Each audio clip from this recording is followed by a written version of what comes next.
I'm Sean, and I'm homeless. I could pass for a regular passerby, a regular, we call them civilians. Well, I'm on the street again. What is that? I'm on the street. I ain't got a place to stay. It's cold and damp in a hobo's camp. So that's what makes me. That's what hurts me. That's what really.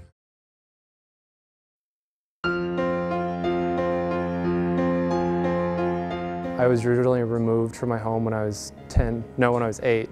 And my mom was abusive, she was alcoholic, I didn't receive as much of the abuse as my sisters did.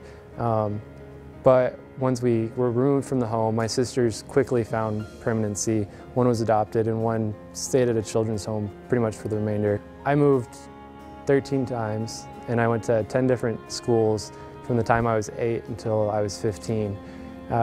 Some foster homes just didn't work out, some moved to different cities.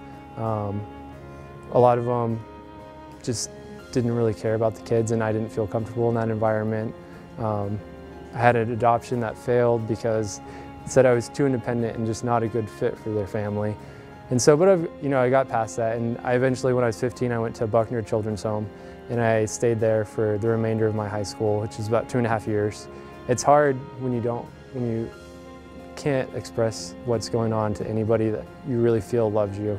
And there's no real love that's shown in foster care a lot of the times.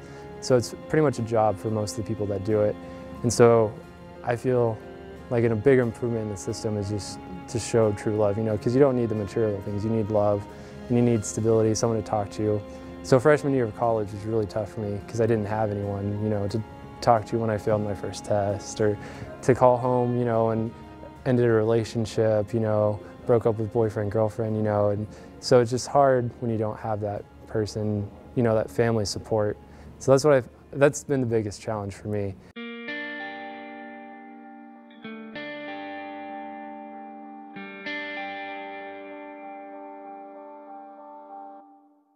I go to the University of Texas at Austin. I really want to do physical therapy, hopefully pediatric physical therapy, and go from there. So we'll see where it leads after that. I'm interning right now at a clinic. My ultimate dream is just helping out people, honestly, just enjoying what I do.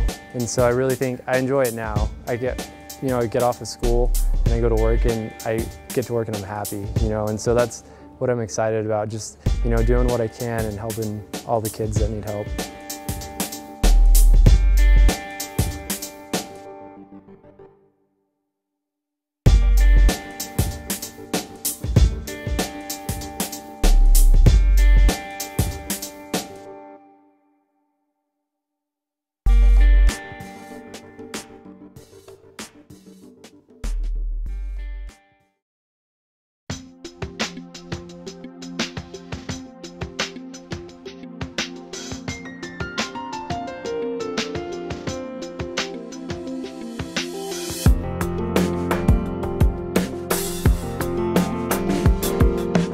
The ISF journey started really is rooted in the time that I served with Christ in Youth back in my 20s and during the college years, and while going through grad school and just following grad school, I went with them then full time and made a trip down to Mexico City,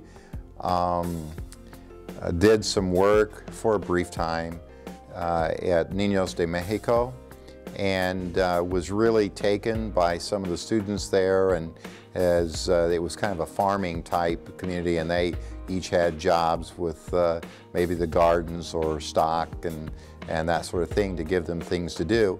And one young man wanted to be a veterinarian, and I was familiar with Oklahoma State. In Oklahoma, that's where you went if you wanted to be a veterinarian, and I checked into that, and it would have cost somebody had to pledge $25,000 for that to happen.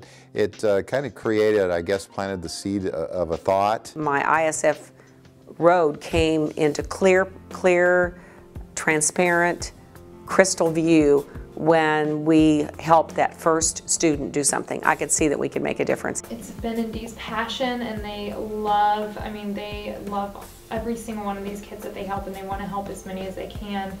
But you know, they work full time, and so they needed someone to fulfill their vision and their, you know, values, etc. with the foundation.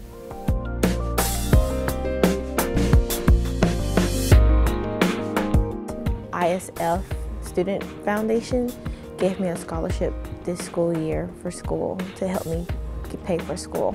I'm studying Human Development, Child and Family Studies. I want to work with foster youth.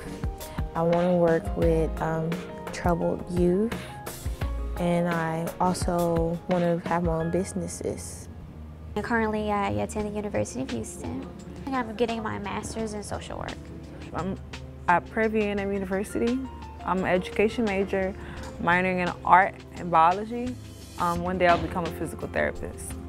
I attend Prairie View A&M University. I'm an architect major. I soon hope to join the organization for, you know, as being maybe a mentor or whatever I can do to help.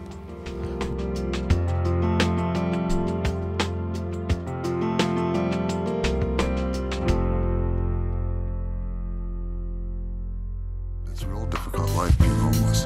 And it's lonely too. 6 o'clock in the morning, there's nowhere to go. You just wander the streets. It gets real lonely. I don't want to be here all winter because I don't want to freeze to death. If this place is full and you have nowhere to put you, and you have to walk the streets all night, you can freeze to death.